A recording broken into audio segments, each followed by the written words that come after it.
మొత్తం ఎన్ని ఉన్నాయి మొత్తం? 4 5 ఇది 5 5 5 ಇದು 5 ಇರೋ 5 7 8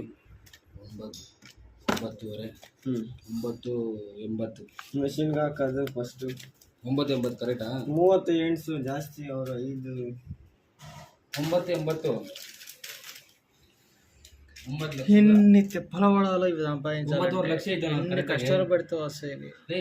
9 లక్ష అవుతాను. చూడటానికి ఎంత సింపుల్గా ఉన్నాయి, ఎంతో సింపుల్గా ఉన్నాయి చూడటానికి. కానీ ఇవన్నీ ఇది ఒక్కడ సంపాదించాలంటే నరాలు బయట కమ్మి అవుతుందా? నరాలు బయటకు వస్తాయి. ఒక్కడ సంపాదించాలంటే